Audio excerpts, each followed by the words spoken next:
ہے. جعلی پیر میرے جیسے جو لنڈے کے فلاسفر بیٹھے ہوئے نا سر, اپنے گھر کی دکانیں چمکانے کے لیے آپ کے ایمان کا بیڑا غرق کر چکے ہیں. کچھ نا ڈینجرس مسٹیکس ہم لوگ ریپیٹڈلی کرتے چلے جا رہے ہیں. وہ کیا جی, ہم ہر چیز کو جادو سمجھ لیتے ہیں. کسی کے سر میں درد ہوا, لو جی جادو کر دیا. کسی کے موٹر سائیکل کا ٹائر پنکچر ہو گیا, جی فلاں نے نقصان کر دیا. اور کسی کے کوئی رزق کے معاملات تھوڑے سے اوپر نیچے ہوئے, اور جی فلاں نے ہمارے اس پہ جو ہے وہ بندش لگا دی ہے. یہ بڑا ایک غلط کانسیپٹ ہے. جعلی پیر میرے جیسے جو لنڈے کے فلاسفر بیٹھے ہوئے نا سر, اپنے گھر کی دکانیں چمکانے کے لیے آپ کے ایمان کا بیڑا غرق کر چکے ہیں. آپ ایمان بڑی قیمتی چیز ہے.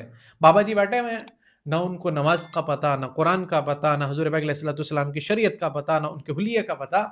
وہ بابا جی وہاں بیٹھ کر کے ننگی دھوتی کے اندر آرام سے جو ہے وہاں پر بیٹھ کر کے ماں بہنوں بیٹیوں کو بے پردگی میں لے جا کر کے جناب بابا جی دم بھی فرما رہے ہیں, تعویذ بھی دے رہے ہیں.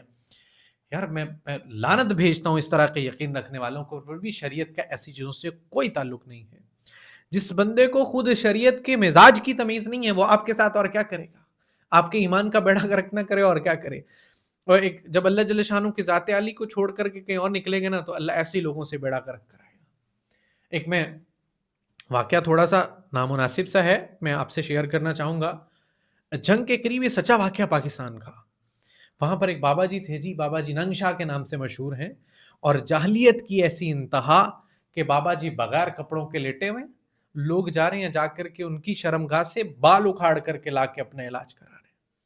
ایک بہت بڑے اللہ والے ہیں, یہ سچا واقعہ ہے, اس میں کوئی الٹی سیدھی بات نہیں ہے. کہنے لگے, میں ان کے پاس گیا, اس سے کہا یار تو کیا کر رہا ہے؟ کہتا اس نے مجھے بڑی خوبصورت بات کی. اس نے کہا یار دیکھو, جب یہ لوگ اللہ جل شانہ کی ذات عالی کو چھوڑ کر کے در در بھٹکیں گے نا, تو اللہ مجھ جیسے جاہلوں کے ہاتھوں سے ان کو ذلیل کرا دے گا. یہ اس وقت کا سنیریو ہے. کچھ چھوٹے موٹے معاملات پہ, اچھا جی میرے رزق کا مسئلہ بن گیا, بابا جی کہہ رہے ہیں تالا لاؤ, تالے کو میں تمہیں دم کر کے دوں گا, فلاں جگہ پہ جا کر کے تم تالا وہ کر دینا, میں تمہیں تالے کو دم کر کے دوں گا, فلاں جگہ پہ جا کر کے تالا کھول کے نہر میں پھینک دینا. اور خدا کے بندو, نماز کا کبھی سجدہ کوئی نہیں دیا, رات کا نہ عشاء کا پتہ, نہ فجر کا پتہ, نہ ظہر مغرب عصر کا پتہ, نماز کا پتہ کوئی نہیں. اللہ نے وعدہ کیا ہے کہ نماز کی پابندی کرو تمہارے رزق کی تنگی کو دور کر دوں گا. اب نماز کا تو پتہ کوئی نہیں ہے جی, ہمارے تو بڑے باقی امپورٹنٹ کام ہیں. ٹھیک ہے, صبح کو نیند بڑی پیاری ہے, رات کو تھکاوٹ کی وجہ سے چھوٹ جاتی ہے, دوپہر کو کام میں مسئلہ ہوتا ہے, شام کو ٹریولنگ کرنی ہے, مغرب کے ٹائم میں ہم نے کھیلنے, نماز نہیں پڑھیں گے, پھر اللہ ہی نہیں بابوں کے ہاتھ ذلیل کرا کے نا تمہیں تالا چابی اور انہی چکروں میں ڈالے رکھے گا کہ جی شاپر لے جاؤ, فلاں جگہ پہ جا کر کے شاپر باندھ آؤ, اللہ تمہیں اس سے یہ دے دے گا.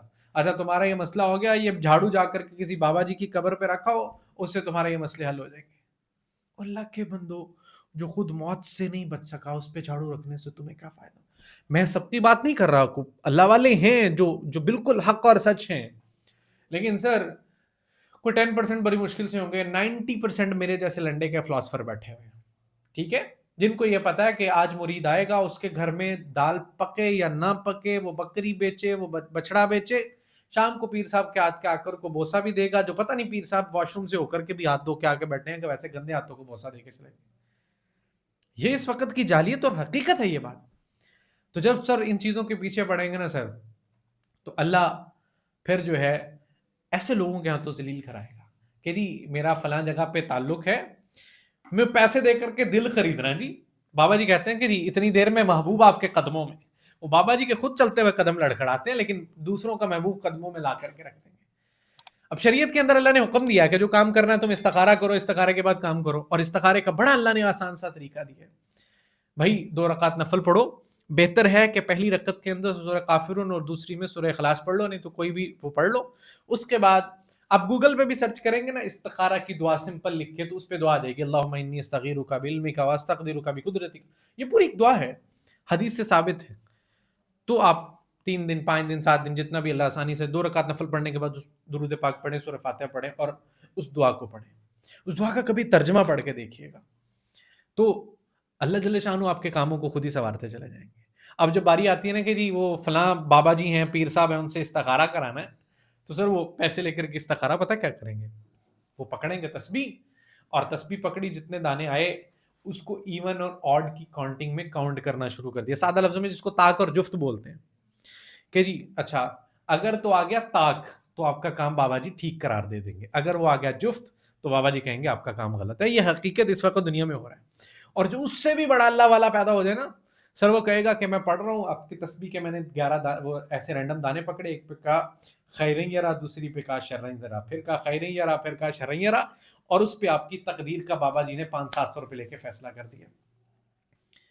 یار حضور پاک علیہ الصلوۃ والسلام کی مبارک زندگی کو چھوڑو گے نا، اللہ ایسے ہی نامرادوں کے ہاتھوں ذلیل کرائے گا. وہ کہتے ہیں نا چلو دشمن ہو کوئی اسٹینڈرڈ کا تو ہو نا. شیطان نے بھی لا کر کے کن جاہلوں کے ہتھے ڈالا کہ یار جن کو بعد میں بندہ کبھی ویلا بیٹھ کر کے سوچے نا یار میں اس کے ہاتھوں بھی ذلیل ہوتا رہا ہوں. ٹھیک ہے کہ جی آپ جو ہیں وہ لال رنگ کا نگ پہنے آپ کی قسمت بدل جائے گی، آپ چٹے رنگ کا پہنے آپ کو یہ ہو جائے گا، آپ کالے رنگ کا پہنے یہ ہو جائے گا. اور بھائی خدا کا خوف کر لو یار، ان لوگوں سے بچ جاؤ. نہیں تو اللہ ایسے ہی لوگوں کے ہاتھوں، جب اللہ کو چھوڑو گے نا، اللہ ایسے ہی لوگوں کے ہاتھوں ڈال کر کے آپ کو ذلیل کراتا رہے گا. یہ ساری کی ساری یہ آپ کی جو ہے نا یہ شرک کے زمرے میں چیزیں آنے والی.